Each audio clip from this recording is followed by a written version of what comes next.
Greetings, fellow pipe smokers. Welcome to another pipe talk.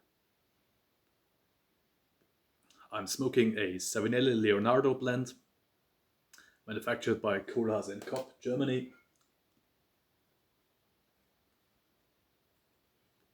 Smoke it in a Austrian Campbelling pipe with a very large bowl, 9mm filter, and that's the perfect pipe for such heavy German aromatic blends. Yeah, enjoying a glass of coffee. Today I would like to talk about cooling tubes. In case you don't know what I'm talking about,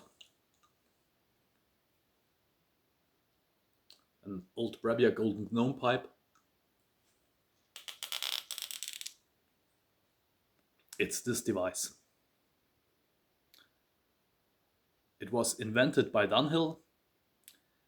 Several other companies copied it, I guess even until the 80s, but it is hardly ever seen nowadays.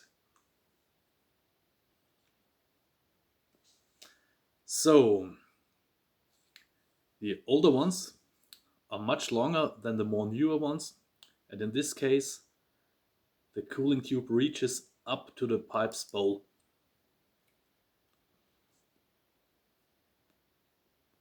And I was talking about Silviu from the Vintage Pipes Nightmares channel about these cooling tubes. He explained it to me.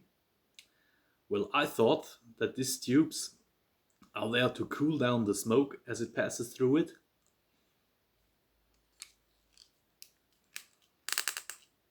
Might be true for the older ones, but rather newer ones use a rather short tube. And I'm pretty sure that this is way too short. Maybe I can take it out. I don't want to cut my fingers. This is really sharp here. So this is too short to effectively cool the smoke. What these tubes surprisingly do is to make the smoke a little drier.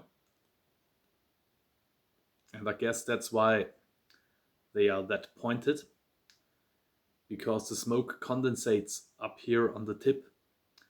And you notice when you smoke these short ones that they frequently start to gurgle. You notice that there's liquid up here. If this happens, gently, very gently, blow inside the pipe. The drop will move forward and gets absorbed by the briar. With the larger ones, the liquid gets pushed forward towards the amber and it evaporates. Yeah, that's what I thought. But Silviu told me that Dunhill invented these tubes that you don't have to clean your pipe after every smoke. People then believed that the pipe loses its taste if you clean it every time. So Dunhill invented this tube. When it gets clogged up, you just remove the tube and insert a new tube. Of course, a good idea for Dunhill for selling metal tubes. And I totally believe that Silvio is right here. And I thought a little about it. And after making up my mind, I realized that this idea wasn't nearly as stupid or strange as it sounds to the modern day pipe smoker. Because at the time these cooling tubes were invented, inner tubes, I think is the right term. I don't know if pipe cleaners were already available. So cleaning up your pipe inside might have been a little more difficult than it is nowadays. Nowadays we move the cleaner in and out, throw it away when it gets dirty and we're done. Getting an effective cleaner might have been rather difficult back then.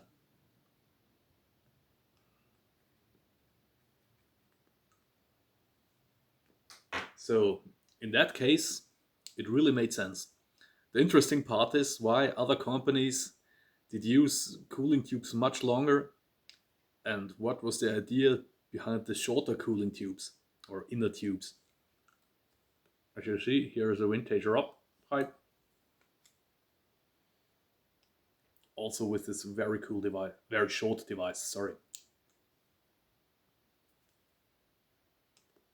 If you have such a pipe and you don't like the tube, usually you can take it easily out, but please don't throw it away. Keep it, especially with expensive vintage pipes, the old Dunhills, because of resale value. Also, an unused cooling tube might increase the value again. So please don't throw them away. I keep them inside my pipes when I smoke them because I think they were intended to be smoked this way. So yeah, I'll keep them in, and maybe they collect a little dirt, maybe they make the smoke a little drier, maybe even cooler. So I'm absolutely fine with that. I like vintage items and I think they should be used accordingly. So, thanks for watching. Thanks to Silviu for pointing that out to me. Greetings to Martin if you watch this. Kemperling, good friend. And see you again at the next Pipe Talk. Cheers.